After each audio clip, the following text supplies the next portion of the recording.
Good evening students, welcome to the channel. I hope आप सभी लोग अच्छे होंगे। जैसा कि आप लोग सभी जानते हैं 4 मार्च आप लोगों की अकाउंटेंसी का पेपर रखा गया है। उम्मीद है आप सभी लोगों की तैयारी अच्छे से चल रही होगी। ये हम लोग एक रिवीजन सीरीज शुरू करने जा रहे हैं जिसमें कि चैप्टर वाइज चैप्टर आपको न्यूमेरिकल्स में बताऊंगा जो कि इंपॉर्टेंट है आपके एग्जाम पर्सपेक्टिव से। This year has been challenging for all of us. ये जो साल रहा है काफी चैलेंजिंग रहा है, इसलिए मैं ये रिवीजन सीरीज लेके आया हूं ताकि आप लोग अकाउंटेंसी में बेहतर परफॉर्म कर सकें। चलिए हम लोग आज शुरू करने वाले chapter first, financial statements for not for profit organisations या फिर एनपीओ। आप लोगों ने देखा होगा एनपीओ के अकाउंट्स किस तरीके से मेंटेन किए जाते हैं, क्या क्या प्रोसीजर होती है अकाउंटिंग, उसके बारे में हम लोग बात करेंगे।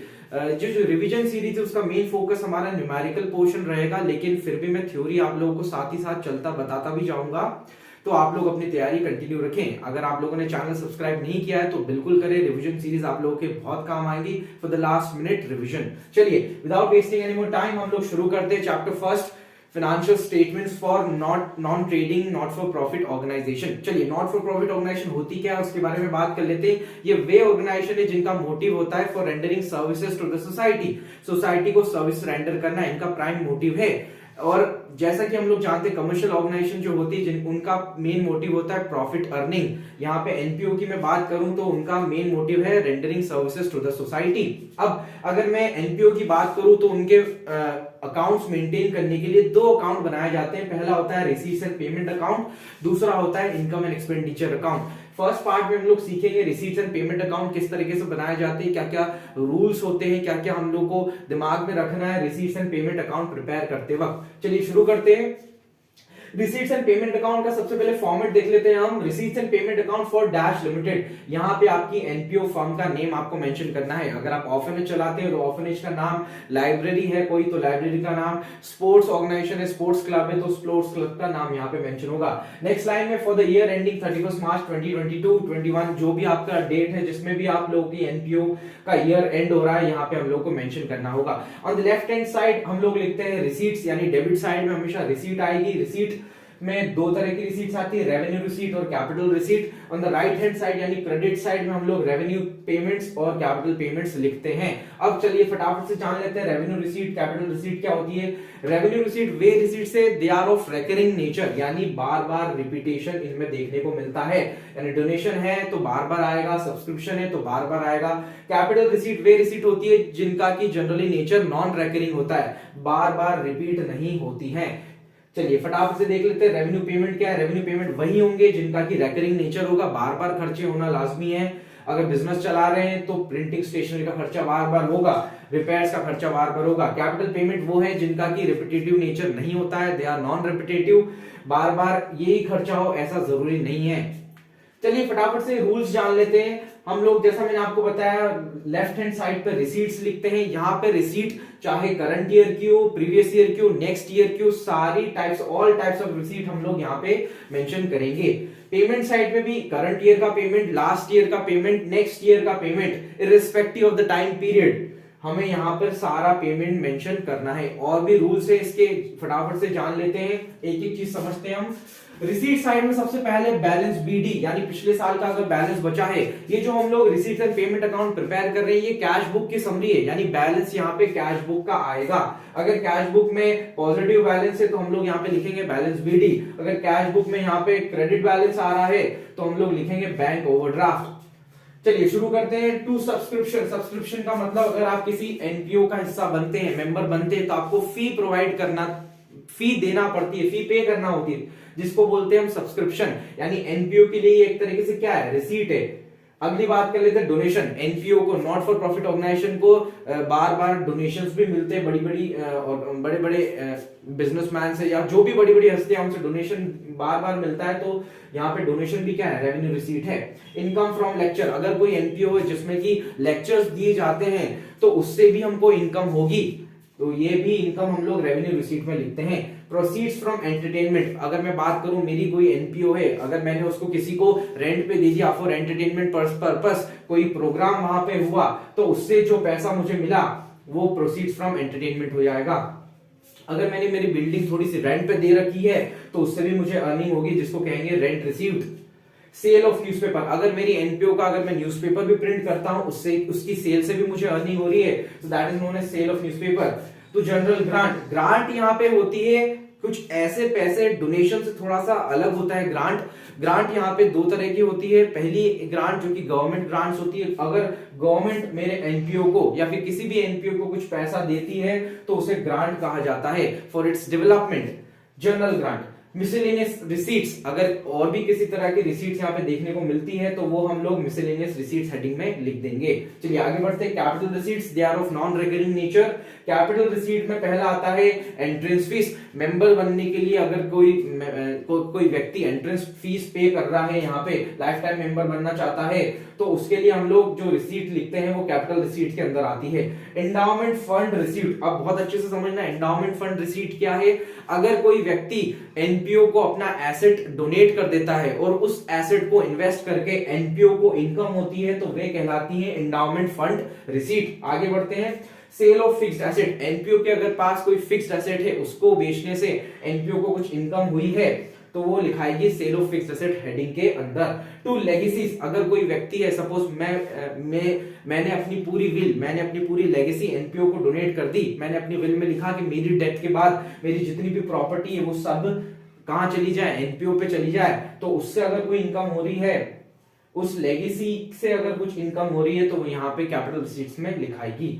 रिसीट फॉर स्पेशल फंड, अगर एनपीओ ने किसी स्पेशल फंड के लिए कोई अलग से स्पेशल फंड बना के रखा है जिसके के अंदर लोग डोनेट कर रहे हैं तो वे रिसीट हम लोग लिखेंगे to receipt for special fund के अंदर। हम बात कर लेते हैं रेवेन्यू पेमेंट की। पहला आता है हमारा बैंक ओवरड्राफ्ट। जैसा मैंने बताया, अगर कैश बुक में क्रेडिट बैलेंस आ रहा है तो वो हम लोग लिखेंगे credit side by balance BD. आगे बढ़ते हैं हम लोग। By printing and stationery, NPO है तो प्रिंटिंग और स्टेशनरी का खर्चा रेकरिंग नेचर का होगा, बार बार प्रिंटिंग स्टेशनरी का खर्चा आएगा ही सही, तो हम लोग इसको लिखते हैं रेवेन्यू पेमेंट के अंदर। बाय न्यूज़पेपर एंड मैगजीन, अगर मेरा एनपीओ है, अगर मैं न्यूज़पेपर एंड मैगजीन परचेस कर रहा हूं तो they are also of recurring nature, तो कि रेवेन्यू पेमेंट के अंदर आएगा। By postage and telegram, postage या फिर टेलीग्राम का खर्चा भी हमारा रेवेन्यू पेमेंट ही कहलाता है। बाय रिपेयर्स, एनपीओ चला रहा हूं तो रिपेयर्स होना लाजमी है, रिपेयर्स बार बार होंगे, खराबी बार बार आती मशीन्स वगैरह में, बिल्डिंग्स वगैरह में, तो रिपेयर्स हम लोग लिखते हैं रेवेन्यू पेमेंट के अंदर। बाय एडवर्टीजमेंट, अगर मेरी कोई लाइब्रेरी या फिर मेरा कोई स्पोर्ट्स क्लब है उसका मैं एडवर्टीजमेंट कर रहा हूं तो मुझे फी प्रोवाइड करना होगी, they are also of recurring nature. By audit fees, अपने अकाउंट्स मुझे अगर ऑडिट करवाना है तो उसके लिए भी मुझे फीस पे करना पड़ेगी जो कि रेवेन्यू पेमेंट है हमारा। बाय सैलरीज, मैं जहां कोई वर्कर्स काम कर रहा है उसको सैलरी दे रहा हूं। बाय इंश्योरेंस, अगर मैंने बिल्डिंग मेरे इक्विपमेंट का इंश्योरेंस करा रखा है तो वो भी मुझे रेवेन्यू पेमेंट के अंदर लिखना होगा। बाय ऑनोरेरियम, ऑनोरेरियम का मतलब ये होता है कोई व्यक्ति मेरे एनपीओ में काम कर रहा है जिसको कि मैं सैलरी नहीं दे रहा हूं लेकिन अपनी इच्छा से कुछ पैसा उसको मैं दे देता हूं, तो that is known as honorarium. आगे बढ़ते हैं। कैपिटल पेमेंट क्या होते हैं। अगर मैंने बिल्डिंग परचेस करी है एनपीओ के लिए so that will be capital payment. अगर कोई लैंड परचेस करी है so that will be capital payment. Furniture purchase करता हूं मैं अपने नॉट फॉर प्रॉफिट ऑर्गेनाइजेशन के लिए तो वो भी कैपिटल पेमेंट है। अगर मेरा कोई स्पोर्ट्स क्लब है, मैं स्पोर्ट्स मटेरियल परचेस कर रहा हूं सो वो भी मेरा कैपिटल पेमेंट कहलाएगा। इन दी एंड जो भी आपका बैलेंस बचता है आप लोग यहाँ पे लिखें बाय बैलेंस कैरिड डाउन में। इसके अंदर दो चीजें आ जाएंगी। पहला आ जाएगा अगर बैंक है तो बैंक का कितना बैलेंस बच रहा है, दूसरा अगर कैश इन हैंड है तो कैश इन हैंड का कितना बैलेंस बच रहा है। फटाफट से एक क्वेश्चन देख लेते हैं हम लोग। यहाँ पे मैंने लिखा है prepare receipts and payment account for SPS library for the year ended 31 दिसंबर 2017। चलिए रिसीट्स एंड पेमेंट अकाउंट बनाना है हमको एसपीएस लाइब्रेरी का। लाइब्रेरी है यानी नॉट फॉर प्रॉफिट ऑर्गेनाइजेशन है for the year ended 31 March 2017। Cash balance यहाँ पे दे रखा है मुझे 3000 का। एंट्रेंस फीस क्या है मेरी, रेवेन्यू रिसीट हो गई 500 रुपीज की। सब्सक्रिप्शन रिसीव्ड 900 रुपीज का। सब्सक्रिप्शन फॉर 2016 रिसीव्ड इन 2017, यानी 2016 का सब्सक्रिप्शन फीस मुझे इस साल मिला। तो मैंने आप लोगों को बताया था चाहे पिछले साल का पैसा मिले, नेक्स्ट ईयर का पैसा मिले या 2 साल पुराना पैसा मिले, हम लोगों को वो रिसीट साइड में लिखना है। तो ये भी चीज हम लोग रिसीट साइड में लिखेंगे। रेंट पेड फॉर 2017, 2017 का मैंने रेंट पे किया, ये आएगा मेरा पेमेंट साइड में। परचेस ऑफ बुक्स, मैंने बुक्स खरीदी, लाइब्रेरी चला रहा हूं, बुक्स खरीदी, तो ये होगा मेरा capital payment. Purchase of newspaper and magazine, मैंने न्यूज़पेपर मैगजीन खरीदी तो वो भी मेरा पेमेंट रेवेन्यू पेमेंट में आएगा। Purchase of stationery revenue payment, paid sundry expenses हमारा रेवेन्यू पेमेंट होगा, सैलरी अगर मैं पे कर रहा हूं तो वो भी मेरा रेवेन्यू पेमेंट होगा। अब क्वेश्चन करने से पहले कुछ बेसिक जनरल रूल्स है, जो गाइडलाइंस है, जो हम लोगों को जानना बहुत जरूरी है। रिसीट्स एंड पेमेंट अकाउंट बना रहे हैं तो फटाफट से उसके बारे में देख लेते हैं क्या क्या है जनरल गाइडलाइंस।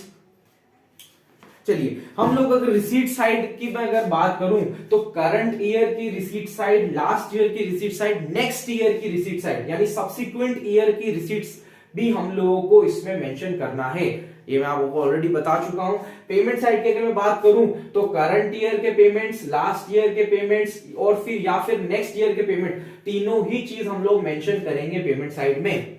आगे बढ़ते हैं।